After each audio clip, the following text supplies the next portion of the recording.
We really did a testing while recording on Zoom. My God. We had to like start over again. It's like shameless. But welcome. That's Gabby. And she's Kalai, and welcome to Creepy Conversations.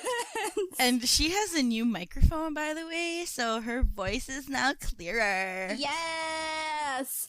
But that's why the Patreoners also saw us do some testing, because we weren't prepared, which I should have been. Yeah. But that wouldn't be us if we were prepared. We're never prepared. That's our motto in life. By the way, wing it. You guys should sign up for our Patreon so you can see our backgrounds and see like behind the scenes, because we've got like stuff in our Patreon now. Yes! It's not empty anymore. We've got tons of stuff. That's what I've been busy with. And it's honestly, you guys, it's not just gonna be uncut episodes.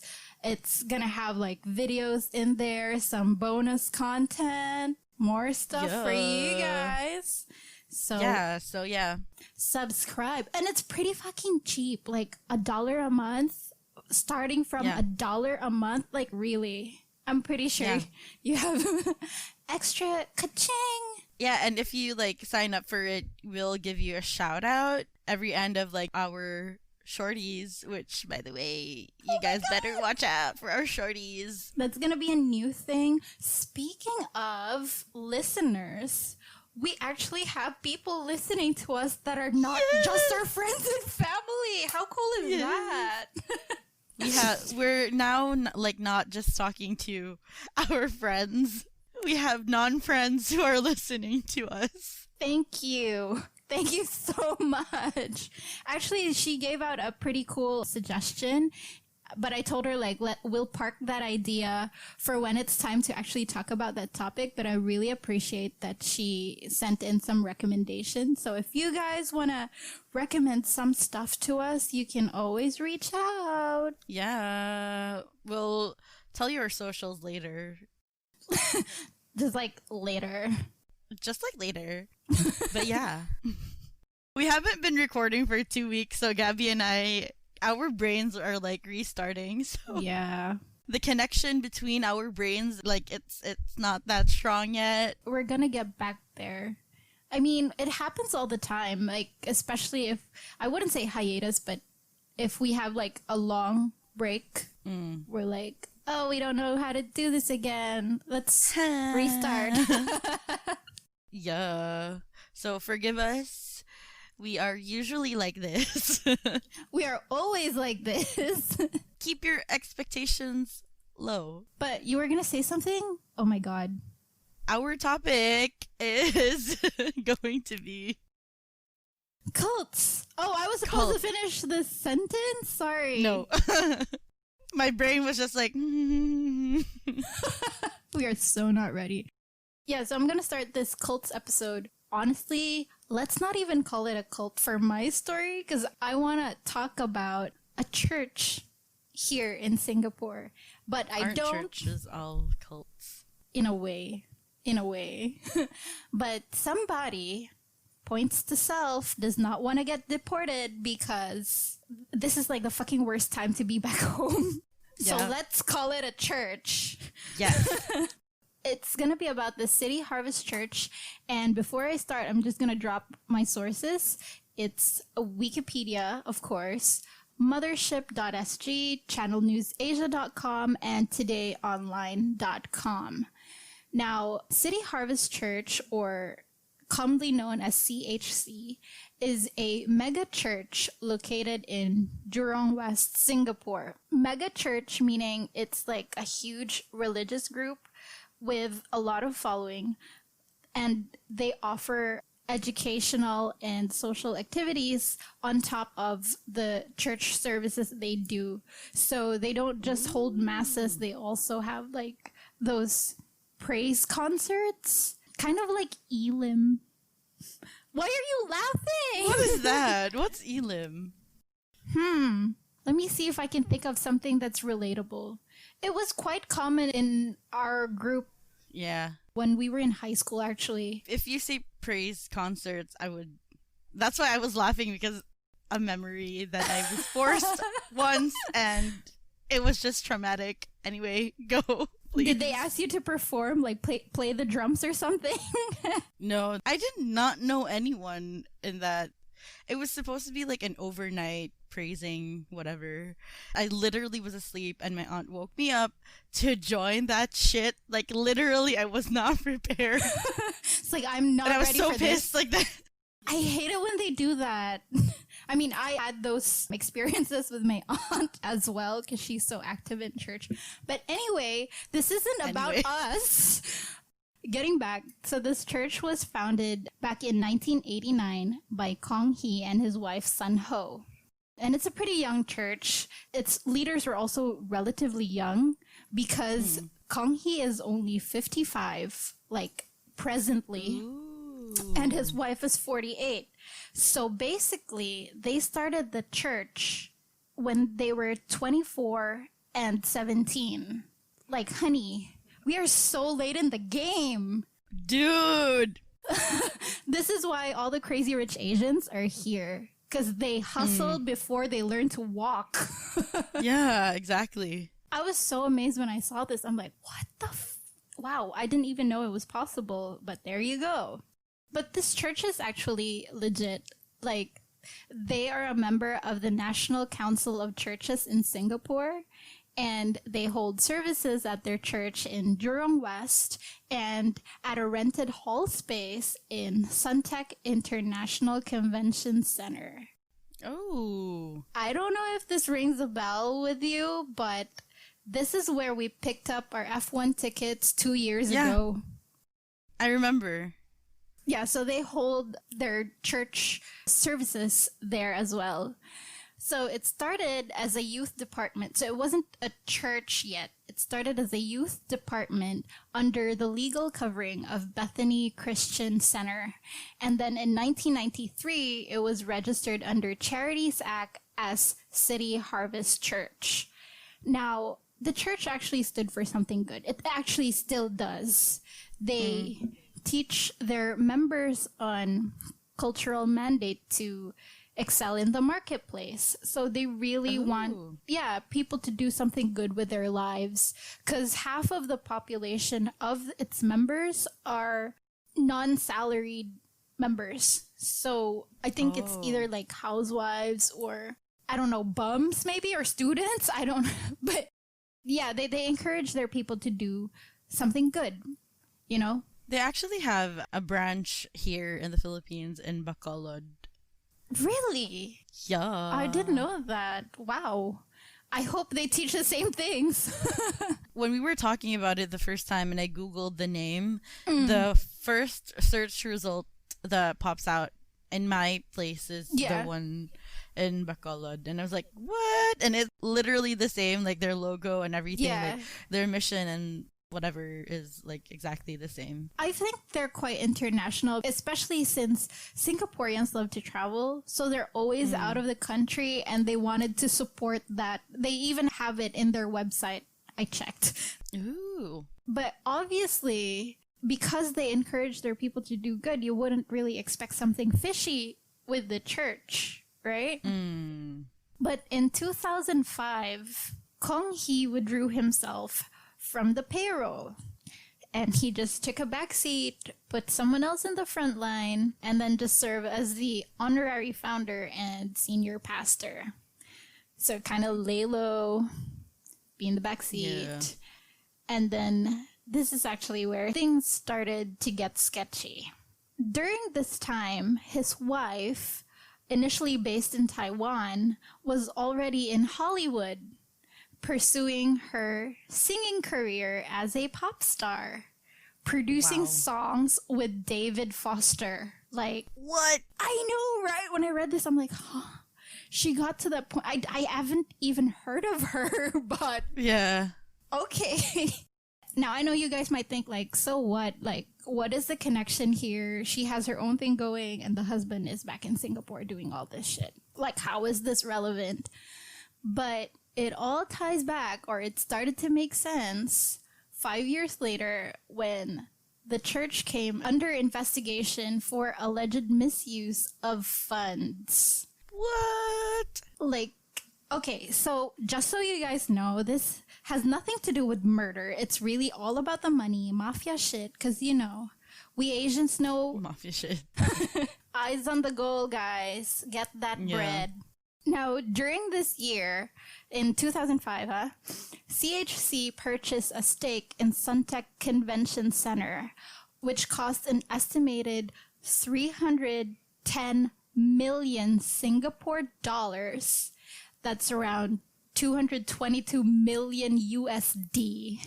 Whoa. Including shared acquisition, renovation, and rental cost. Now, when the Commissioner of Charities, because, you know, they were registered, they were part of that. They're considered a charity organization. So the Commissioner of Charities was verifying the transaction. The church said that it was under a non-disclosure agreement and required the transaction to remain confidential. Ooh. So they were like hiding shit, you know? Like, I don't want you guys meddling, so I will tell you. Sneaky. Yeah. But then Kong later explained that the investment was made through a holding company that was not a charity organization. So they made it look like the transaction didn't go straight to the church. There was a middleman of some sort. And I think he tried to explain it this way, especially for the government, because when you're a charity org, you don't get taxed. And for you to spend that much amount of money, like, it's quite alarming. So for him to say that this transaction was made through a holding company that wasn't charity, he was kind of like low-key telling the government, don't worry, we are getting taxed for this. But that wasn't enough. Like, he couldn't provide anything else other than that. So it was just him saying that, oh, we're getting taxed, but, like, where are the papers? So he really just made it look like the church had nothing to do with the transaction, because usually charities and foundations, for which the church was classified as, often use donor funds to invest and generate income for these kinds of things. So besides the tax thing, if they really told the government that it was from the church, that would mean the money that they generated to invest in this came from their members or from donations. And that is like a huge amount of money. Like $310 million is fucking a lot. A lot. Yeah. The fuck are you doing with that money? Exactly. How did you even get it? Like, teach me. Exactly. Give some to us. Now, in 2012, further investigations revealed that the church's senior leadership, so it wasn't just him, he was working with other people in the org, channeled millions of dollars to fund his wife's singing career as part of the crossover project. So that's how they got David Foster, because they were like pocketing money. Exactly. This is the crazy part. Now, crossover project is the project that the church had as a mission, which they said was to evangelize through Sun Ho's music. So they told their members that they were supporting her so she can sing internationally to spread the word of God. Oh. And the crazy thing is, members were like, yes, I will give you my money so you can sing for the whole world and tell them about what our teachings are. What are her songs about? Not about God.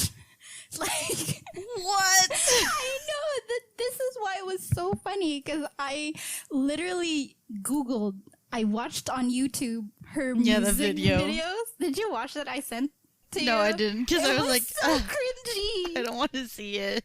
It's like a bad MySpace wannabe pop star. I'm so sorry. Please don't stone me. Dude, from this thumbnail, I could tell that it was literally like that. This is some Rebecca Black Friday shit. Yes, it felt like that. And it wasn't just the video, the song itself. Like, it's a bad R&B. Imagine, like, R. Kelly music is good, but the vibe of the whole video was kind of like that. Like, Ignition. Dude, I can't imagine. I swear, it didn't make sense, but their members didn't know that. I doubt they've seen it because people are going to be like, what the what? I thought she was going to spread the word of the Lord. It was just so crazy. Well, actually, she had a bit of backlash during her career because she wore skimpy outfits and she wasn't really the modest kind of pop star. And she was still someone in the church while she was a pop star. Like, she still had a role in the church. So there was a bit of backlash in that because it didn't, like, make sense, you know? Just leave her be, people. But honestly, yeah, I understand because it's their money. Yeah. That's, like, turning her into, like, that. But honestly, she found the one. Like, fuck Disney Princess. He set the bar high for me. Like, yeah. If you're not ballsy enough to go make a cult, embezzle someone's money for my dreams, you're not the one for me. You don't love me enough. But yeah, she was a flop, by the way. I can tell. Her earnings actually came from the church. And guess how much she earned in a month from that? Take a wild guess. In, like, Singapore dollars? Yes. Singaporean dollars? Yes. 50? Nah. What? It's 6 digits. It's 33,000. What? Dollars a month. What the fuck you gonna do with that much money? What? What did she do with all that money? I was gonna say I have no idea. I do.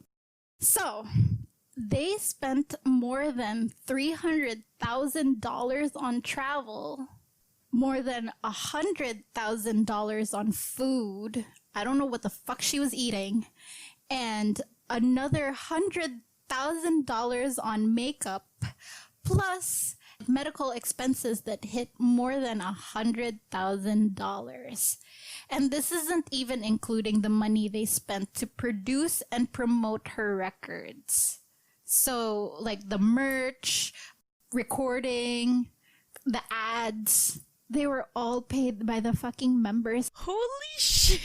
That's why this is, like, the biggest scandal, because, like, dude, you are, like, literally asking people to fund for your lifestyle. I mean, like, it is kind of like that in regular religion, where you, like, fund a certain, you know, convent so that they can live, but they do, like, missionary work and they help other people. Unlike this one, where they're literally, like, living their life. It's like, yes, I'm a pop star. Okay, this is, like, the mind-blowing part, right? So her husband, along with 5 other church leaders, were convicted of the crime and was originally sentenced to 21 months to 8 years in prison. But it was cut to 7 months to 3.5 years after their appeal. She wasn't charged of anything at all because she was just the beneficiary of the embezzled money. So... Dude, the guy loves her too much.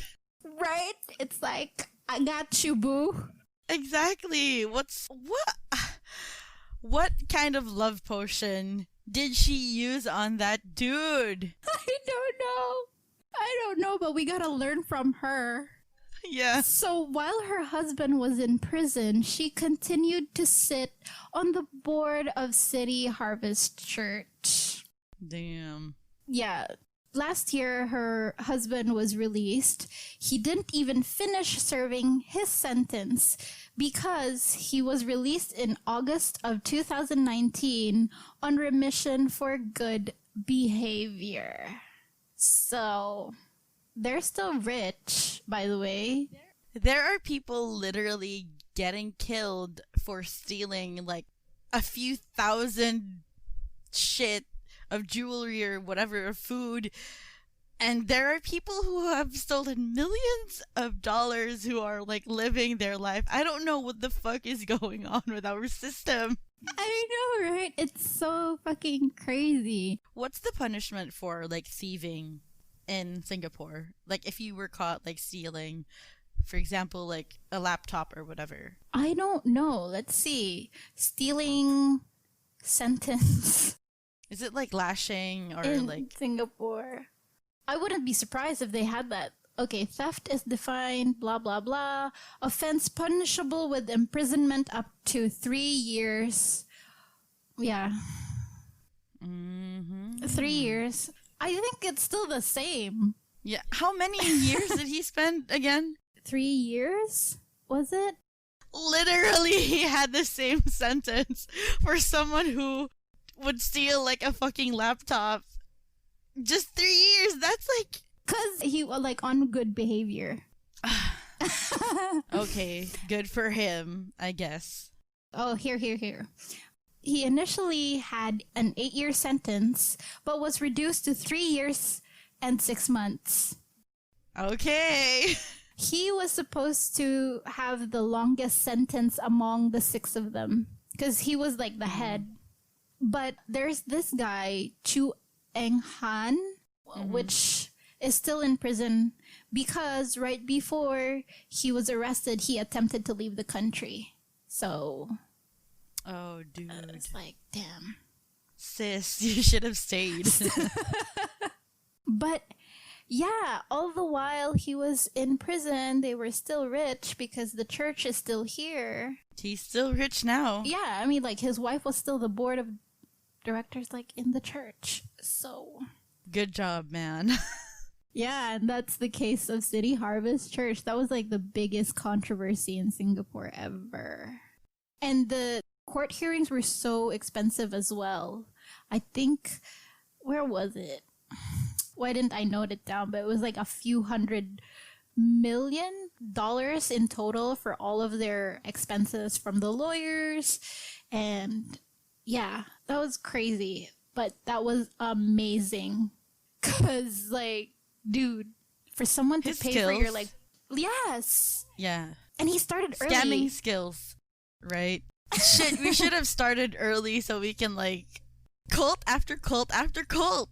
We should have found a guy who was as smart as this and then, like, create some love potion and shit. You do the hard work. I'll just get my dreams. Thank you. Yeah. We should look for a sugar daddy like that. If a guy won't start a cult for you and, like, embezzle money, scam He people for isn't you, the one. he ain't the one. Don't romanticize this. Don't. Don't. It's just wrong. It's not. No. Speaking of scammers, my cult is also a scammer. I think if you're like a good cult leader, you need to have like scammer skills because you got to know how to scam these people. So yeah. No, I mean, like, how do you get people to join your cult if you're not scammer level? Yeah. We should start scamming. No, I'm just kidding.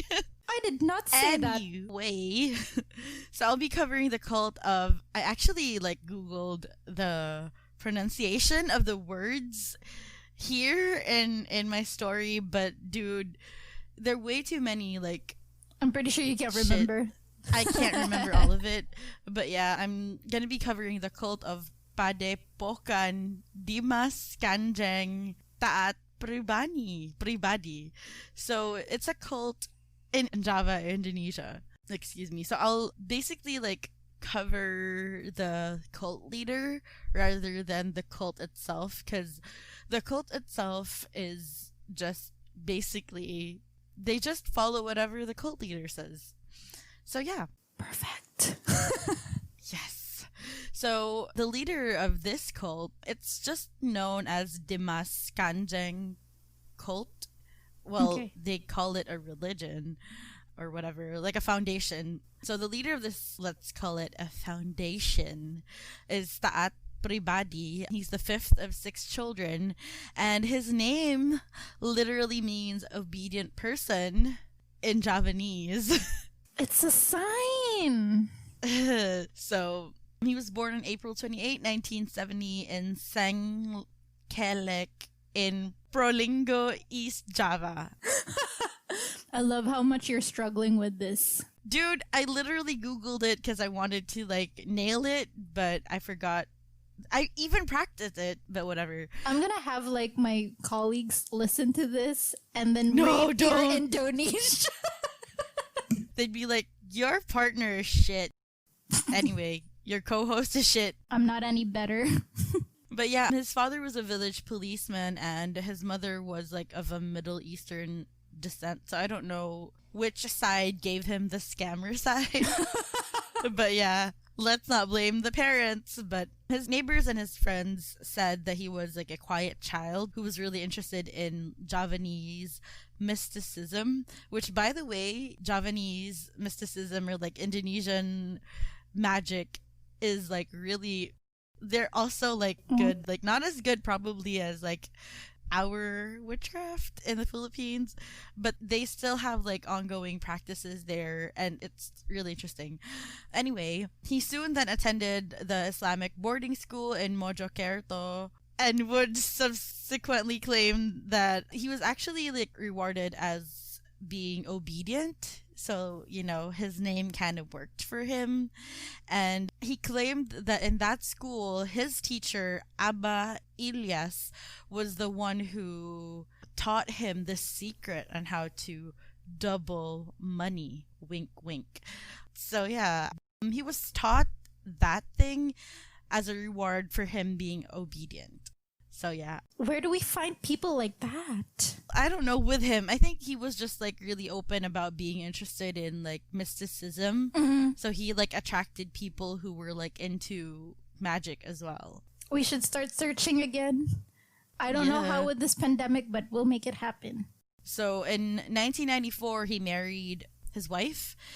Let's just say her name. He married Rama Hidayati. So this girl, her family is like really rich and wealthy, and they gave him 2 hectares of land because I think that's like a dowry thing. Yes. Yeah, so like you ask this person to marry your daughter, and then in exchange for like them giving you something, and they gave him 2 hectares of land because the wife's family is really rich. So during this time, I'm just gonna call him Pribadi. So Pribadi worked in his wife's family fields, but he wasn't really like 100% interested in that. So he would often like travel around Java to learn mysticism. And because he's like really charming, he was able to like charm people to like teach him the shit that he knows now. Yeah. And because he's so obsessed with like social status, he changed his name to Dimas Kanjeng, which he eventually like called his cult that. Kanjeng is a form of it just synced in my head like, oh my god, Gabby's gonna make her office mates listen to this, and I'm like murdering the words. Sorry, whatever. But yeah, so Kanjeng is a form of like what you call noble people in Java. So it means His Excellency in like Javanese language, which, by the way, sorry if you're not familiar what Javanese is, which you should be. It's a language in Indonesia.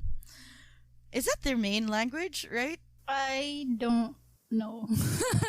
But it's one of their languages. So yeah, and Dimas means younger brother, which again, with cult leaders, you know, calling themselves as like part of your family. Like remember, like Jim Jones was called father, and in our previous episode we discussed that regarding the Odian cult, she was called like the benevolent mother.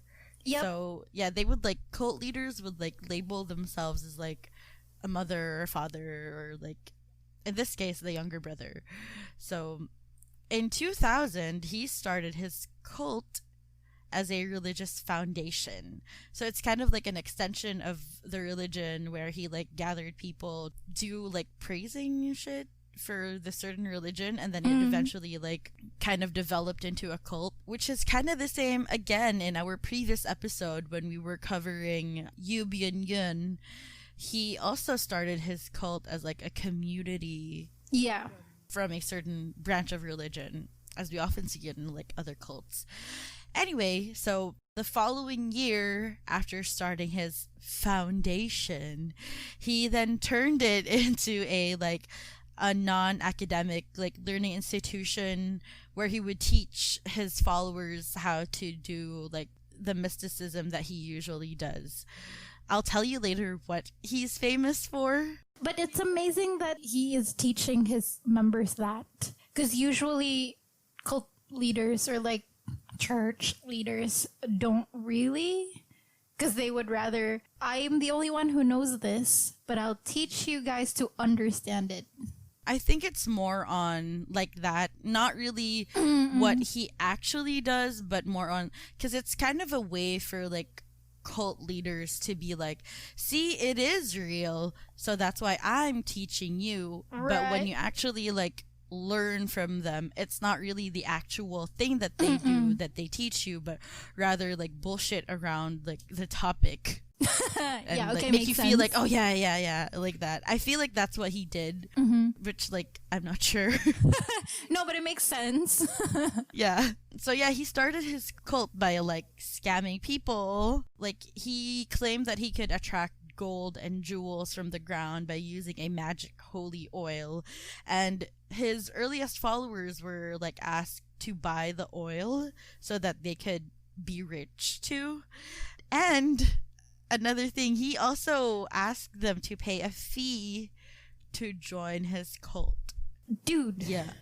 The only community that I'll pay for is Patreon. Yes. That's how we're gonna start our cult. No. But yeah, he later claimed that he could magically increase people's money, which people like kind of believed because he could like extract jewels from the ground. But he was actually like running like a Ponzi scheme where he would double the money of his followers by persuading new followers to give him cash and jewelry. Networking. Yeah. He kind of like circulated their possessions around each other. So they would think initially like, oh shit, my money, I have more money, but it's actually like the money of the newer followers. And then the newer followers would get like the jewelry from the older followers. So he kind of like did that thing. Pyramid scheme. Yeah. Illuminati. Is this what Illuminati means? Pyramid scheme? Maybe. Did we like have a breakthrough realization? Oh my god. I'm so sorry. It's okay. He gained like following from like lawmakers and army generals and police officers. So if I were like a normal person of like zero position, I would be like, dude, that religion is like gaining legit followers, like from actual like, let's say, smart people, because they're lawmakers and army generals, so they might have like, you know, better judgment than I do. I'd be like, I'm down, because this guy's giving me money. Yeah, I'd be like, let me check this out. No, not really, but like if I were like, yeah, it makes sense. Yeah. Anyway, so he became really famous, like kind of viral, after videos of him surfaced. Like he was like dressed in like these flowing white robes, and he was sitting on his chair, which he calls his throne, and he would perform a ritual which would end up him producing like fistfuls of money. And the thing that he would do is like he would show them that his hands were empty, and then he would like, I'm gonna get money, and then he would just like show money from his hands and then like throw the money on the ground to like show them that it's real.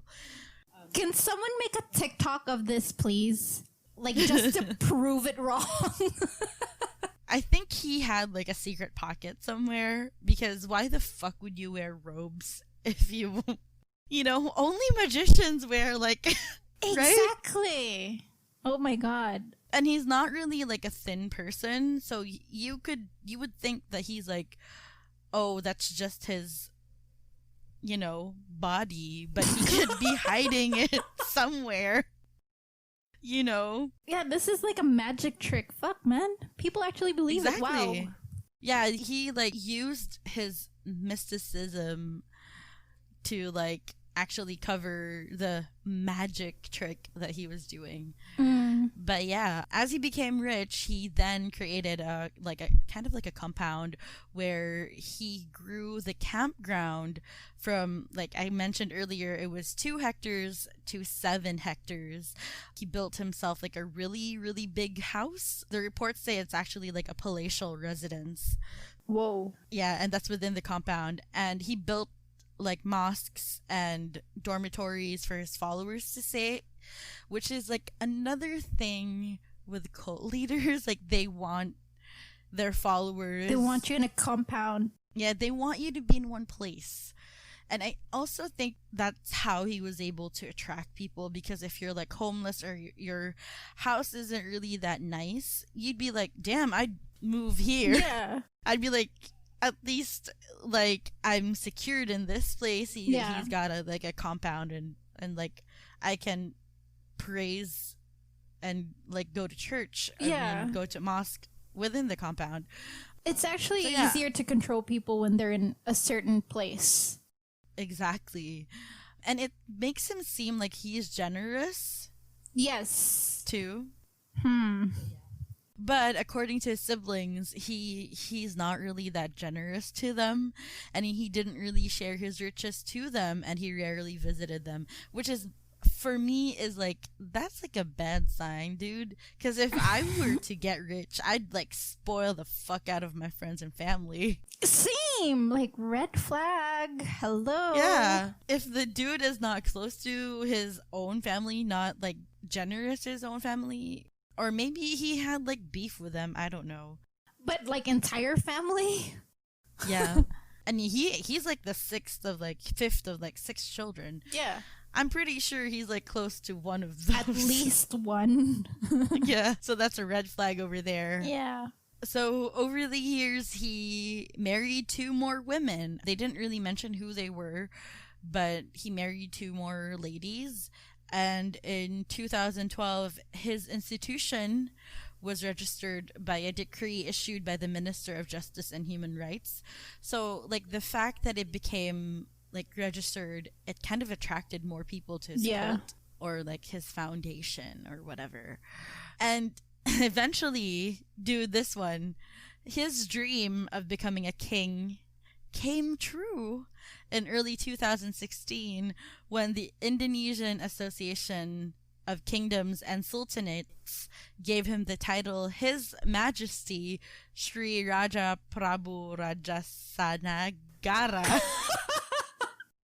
You know why I'm laughing? It's not even because of how you're saying this. I can see the struggle in your face.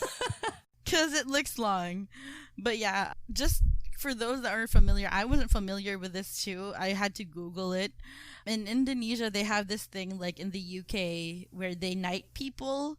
Like if you excel in something, like you get knighted, like actors, actresses, or whatever, they get knighted. In Indonesia, they give you the title of a Raja, which actually means a king. But that practice of giving titles started from the British. So basically, like, Indonesia kind of adapted that. And he got that, dude. Like, he was like, I'm legit now. Shit.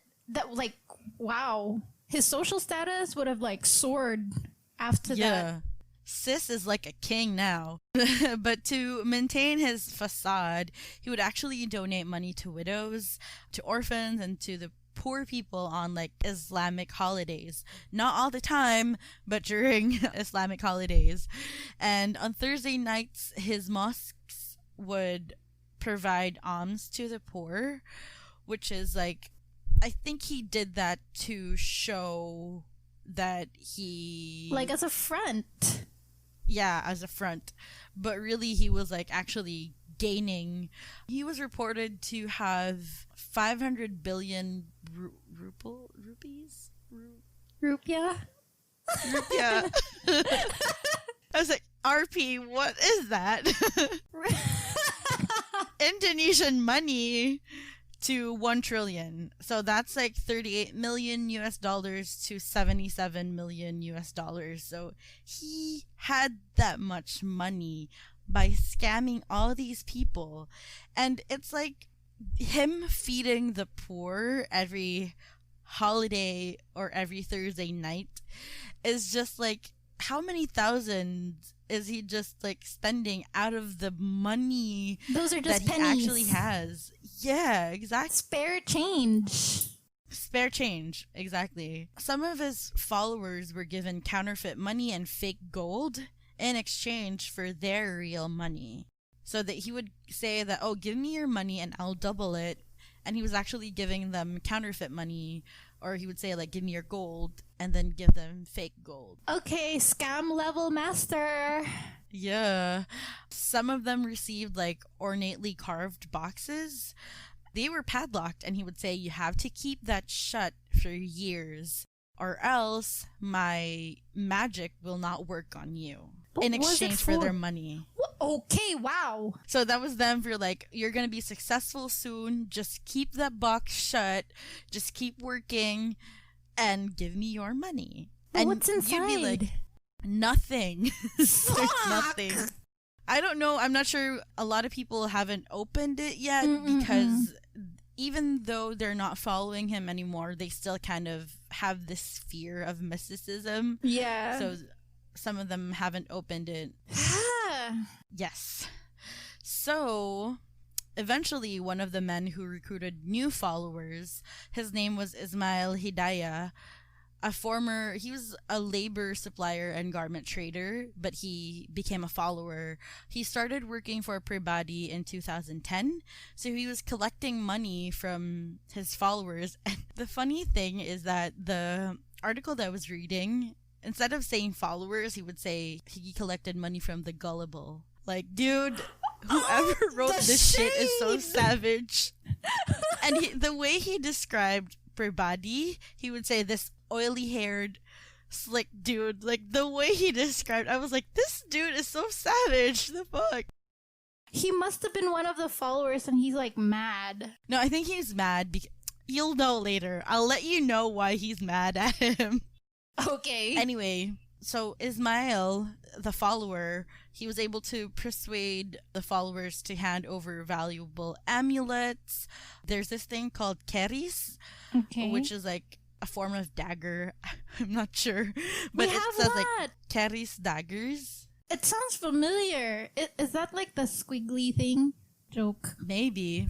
Joke. But I'm pretty sure, I did like, not Google it. No, like Filipino traditional weapons. Oh, maybe, because we do have like Indonesia and Philippines are really close to each other. Yeah. And normally the squiggly daggers that we have in the Philippines usually come from Mindanao, which is like the closest part to Indonesia. But yeah, he would get that and rings, and then he would sell it to collectors. Some reports say that Ismail either embezzled money or he grew concern over the unstable like Ponzi scheme, and he urged Pribadi to repay the people their money because he felt like it was getting out of control. Yeah. After he then kind of became really critical of the foundation, how they treated their followers. And then one night he was abducted outside his shop house in early February 2015. Later on, his body was later discovered in a forest outside Probolinggo, and he was only identified like a few months after. Another follower, Abdul Ghani, who served as a chairman for the foundation, was reported to have been troubled by the money doubling scam. Like, eventually, I feel like some of his followers who grew knew about conscience. The scam, their conscience couldn't like take it anymore. On the evening of April 11, 2016, he was lured into a meeting at the compound on the pretext of receiving a payment, he was told that he would receive 10,000 US dollars. He was met by the compound security men, and including the active and retired military officers. So that's how powerful Prabati became. His security men were actually consisted of like military officers. So according to reports, one bashed him at the back of the head, while another strangled him with a rope, and a third gaffer taped a blue plastic bag over his head. He was then stripped naked and bent into a plastic storage crate, which was then dumped in a reservoir near Wonogiri town. Woo! His body was found a day later by a fisherman, which is like, poor fisherman. Like, he's just fishing for... And then he sees this shit. He doesn't even have enough money to like go to therapy for all the trauma that he went through to find this friggin' body. No, but I'm also thinking of the guy who actually went through that. Imagine if he survived, like he didn't die from the bash on the head. He literally just drowned. Yeah, but they made sure that he was dead because aside from bashing him on the head, they strangled him with a rope and then put a plastic bag over his head before they put him inside the plastic storage crate. Oh, yeah. So they were they made sure like that overkill. He wasn't... Yeah, exactly. Overkill. Police then arrested the suspects who killed him, who claimed that Prabati ordered the killing and paid them a total of 320 million rupiah, or 24,000 US dollars, for the hit to kill Abdul. Prabati was arrested on suspicion of murder on September 22 after about 600 police and soldiers raided his compound because they knew that he himself has like his own bodyguard, on his side. So they needed like a lot of people. 600 people, dude, that's a lot. He was also facing charges of financial fraud and money laundering because they found out the reason why Abdul and Ismail was killed, why they were killed. It was because he was embezzling money. The judges said that Prabati had not confessed to the killing at that time, even though it had been proven that he paid the killers. So the killers actually had receipts that he paid for them. Wow, so it's like a legit transaction. Here is your payment. Yeah, legit. He's that crazy. He's that fearful, actually, because he was like, he wasn't even careful of the trail, of the money trail, or like the receipt trail. I think you mean fearless. What? You said fearful. I think you meant fearless. He became fearless, that's it. During the trial, he appeared nonchalant and calm, which is a side note. If you watch like trials for like serial killers and scam artists and like other sociopaths and psychopaths, they're very nonchalant when they're on trial. Like they don't give a fuck. Yeah. Before the verdict was announced, he expressed hope that he would be acquitted.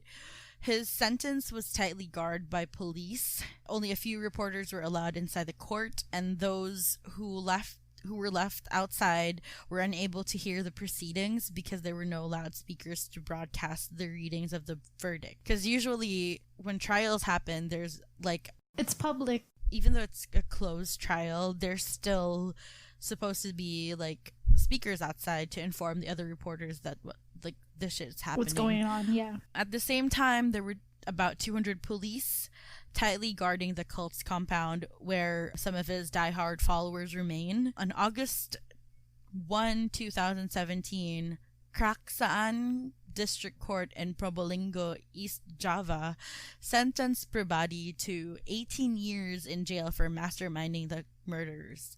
So could you imagine, like, he killed 2 people and he's only getting 18 years in jail? Yep. Fuck. Even though he wasn't the one who actually killed it, but still, they would not kill that dude if it weren't for him. Yeah, I mean, like, he ordered them to. Yeah. Even though the prosecutors had demanded life imprisonment, the judges said that it should just be a lighter sentence. The lighter sentence was justified because the murders were his first offense. Wow, so it's like, oh, sorry, I think you didn't know what you were doing because it was just the first time, so we'll let you off easy. Yeah, you need to kill more people to stay longer in jail. It was 2 accounts. Yeah. What the fuck? 2 people are not enough Jesus. I mean, even just one is enough, actually. Like, fuck. Yeah, but for them, it was just like, oh, let's just give him the lighter sentence. Girl. Anyway, Honey. yeah. Both Prabhati and state prosecutors appealed the murder verdict, which was upheld in Surabaya High Court. The two sides then appealed to the Supreme Court, which in February 2008 was rejected. He had appeals and they were rejected.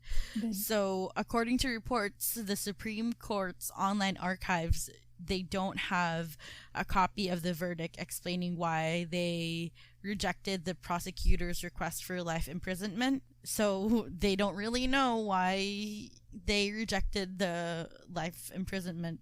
How sketchy is that? Do you think he also has like someone like I'm pretty underground, sure, right? Yeah, I'm pretty sure he has.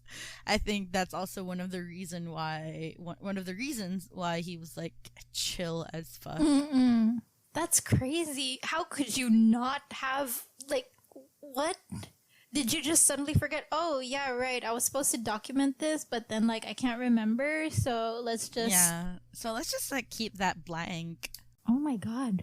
Again, he actually got out from his first case in 2017. Kraksaan District Court sentenced Prabhati to 2 years in jail again for fraud for scamming 800 million rupiah from one of his followers. Like, this follower, though, how the fuck do you have 800 million rupiah? And how the fuck did you get scammed with that much money? But, well, maybe like over the course of time? I don't know. Wow. Probably. I'm victim blaming. Sorry, no. That's not right.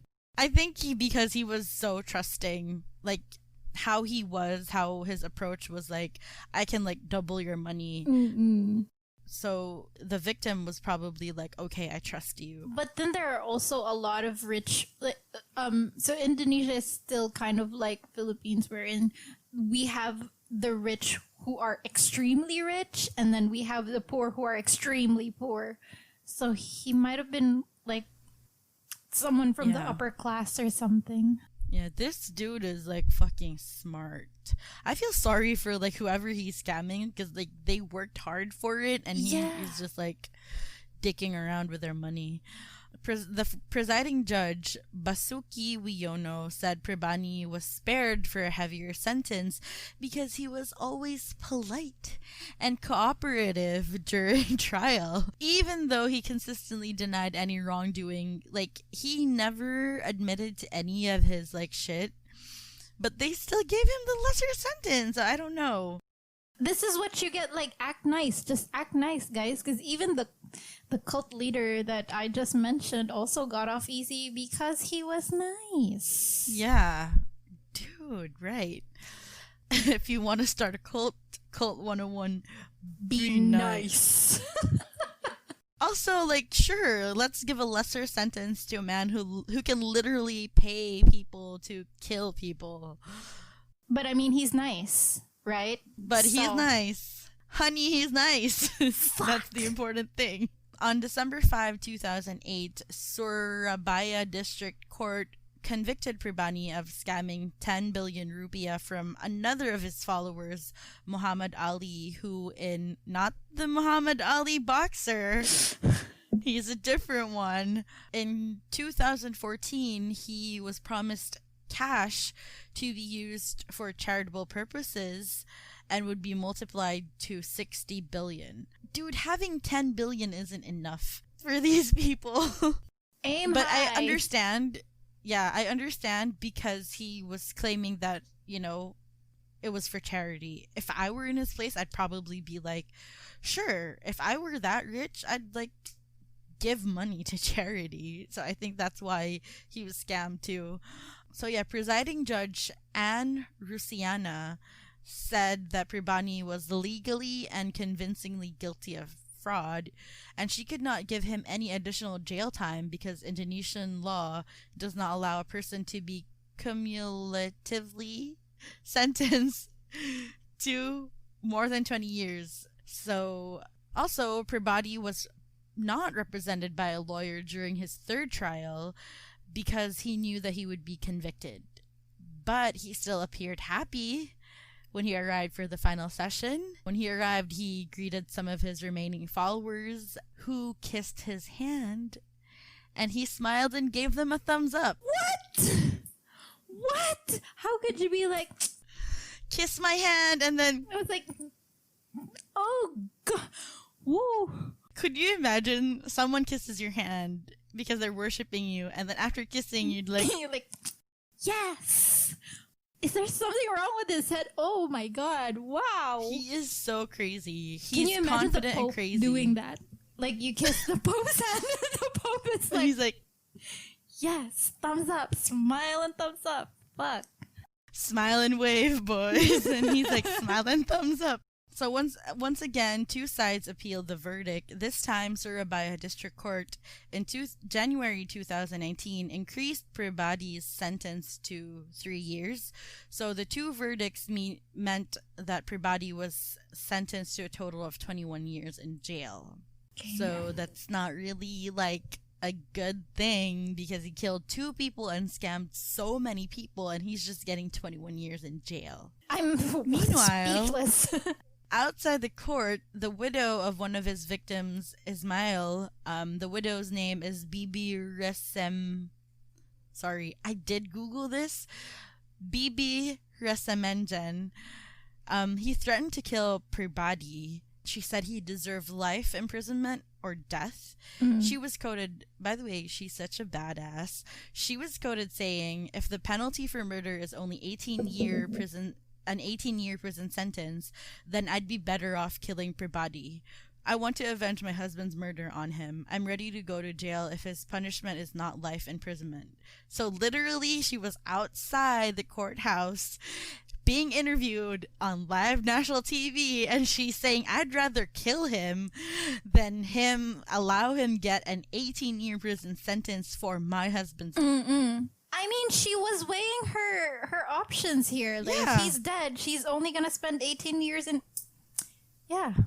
Then she'd rather kill him. Her comment, she actually said those comments in front of Pribadi's followers, aside from the reporters. She's that badass. She does not give a shit. So this angered the supporters, and they shouted, they started heckling her, and then she tried to confront one of them for taunting her. Like, she literally tried to attack one of them, but her relatives pulled her away. She's this badass bitch who's like, I've got nothing to lose, come at me. She's by the way, she's a mother of 3 children. When she was asked if she was satisfied with the verdict, she said, of course not. She shouted, how can I feel relaxed? Would you be relaxed if your wife or your children were murdered? What kind of verdict is this? Don't the judges have children and wives or grandchildren? He has the brains behind the premeditated murders of 2 people. Where are everyone's brains? Haven't they got the heart? Girl, I stand for this. She does not give a shit. She said this in front of all these people, in front of his followers. She doesn't care. I love her. I mean, she deserves the justice. Yeah, she really does. I understand why she's so angry because, again, 18 years is nothing compared to 2 lives that he took. Yeah. Yeah, so she said the verdict reflects the poor state of justice in Indonesia as the law sides with the rich. She said, how much did Pribadi pay this court? She said that. She tried to protest to the judges, but they left the court so swiftly that she just broke down and wept. I feel so bad for her because I know, I don't really know, but she must feel so helpless because justice itself, they're siding on this dude, on this oily haired dude. And by the way, if you see his picture, you would really say, oh yeah, his hair is for real oily. So Chief Prosecutor Muhammad Usman, who had demanded life imprisonment for Pribadi, said that he would appeal the lenient verdict. Pribadi's lawyer, Muhammad Soleh, who vowed to appeal, saying the 18-year sentence was more than he expected. He claimed that the guilty verdict was full of doubts and insinuated his client was convicted only because the judges feared they might be accused of accepting bribes